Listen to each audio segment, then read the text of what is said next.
So this video is to show you how I look at a subject and start to decide what colours I'm going to use and how I'm going to mix them. So I like to plan my colours before I start the main painting. So what I've got here is I've got my original reference picture, and I have the paints that you will have in the kit if you are doing this through my kit. And we're just going to go through those colours. I'm going to show you how we can mix those to get some other colours. So we have cadmium yellow, which is going to be obviously nice and bright for some of these. We're going to put this underneath. So that's the neat yellow on its own. Now we also have a lovely quinacridone rose. Lovely bright pink rose. If we watered this down, we'll get a much lighter tone. This is going to work for the under part of his beak here, and also probably for the feet. So if we add these two together, I always rinse out in between going into each colour to keep your colours vibrant. We get like a nice sort of orange tone by adding these two together. Now I added more yellow because the rose is quite strong. And you can see how you're starting to get the colours. It's a bit more this sort of tone. So we've got red here, and then it goes more orangey as the light is shining on it. So we're going to use a mixture of these here to represent the feet. And it's also the under part of the beak as well. So this orange here, this is where we are going to have to mix these two together. We get a nice orange colour. So here I've used a lot more yellow. You can see this is more of the lighter orange tone of the feathers, and as we add a bit more of the rose, it's getting darker, and this is going to be representing for the darker parts. Now we have cobalt chromite blue, which is lovely sort of electric blue colour. Look at that, absolutely perfect for a kingfisher. So we can use a lot of this, just neat as it is. It's lovely. Now, if we use more of a richer consistency, so less water, it's going to get brighter. And the more watery we use it, so if we use a more sort of watery, it's going to get a lot lighter as we dilute it. So there are some areas where it's lighter, where the light is hitting the back of the kingfisher, and this is where we'll dilute and use it lighter, and this is where it's more neat. And then obviously we have the darker shadows.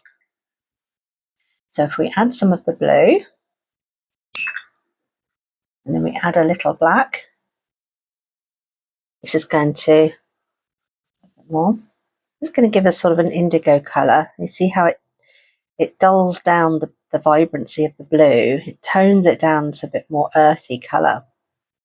Now this is the sort of shade we're going to need for in the darker parts here.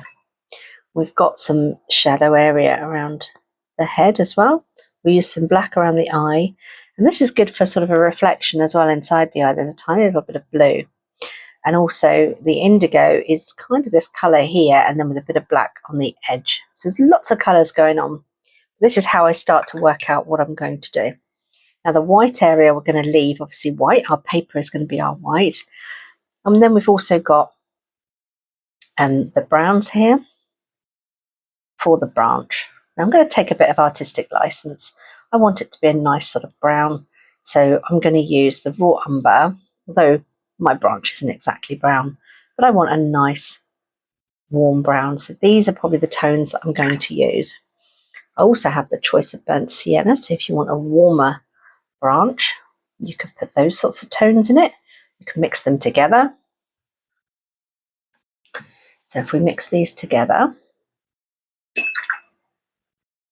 with the burnt sienna, we get sort of somewhere in between, so it's a warmer brown. And again, if we have a richer consistency, so more paint and less water, this is going to get more vibrant. And the more water we dilute it down, we're going to get a lighter wash. Also, if you add a little bit of burnt sienna into the orange, that also gives us a different variation on the orange, and it gives us a bit more of an earthier tone of the orange. Again, this is going to be good for shadows. So just with a few colours, you can make up everything that you're going to need for this here. And also, if you add the cobalt to the yellow, and you're going to want probably more cobalt and less yellow, which you're going to go more green, you start to get a nice teal colour, a little bit more blue. Here we go. Because on a Kingfisher, sometimes you get these lovely sort of teal shades as well. You need to be careful you don't accidentally turn your Kingfisher green by, merging your colours accidentally. So this needs to be planned. If you want to have a teal sort of colour and it's reflecting those, then it's better to mix it first. So that was the cobalt chrome with the cadmium yellow together. It's going to give you this nice sort of teal. And the more you water this down, the lighter it's going to be. Just depends what reflections. This is more of a blue. I know they can catch the light and it can sort of shimmer and go turquoise and green, but I think we're going to focus more on the blue shades with this Kingfisher. So now that we've planned our colours, we can get ready and prepare your area, and let's start painting our Kingfisher.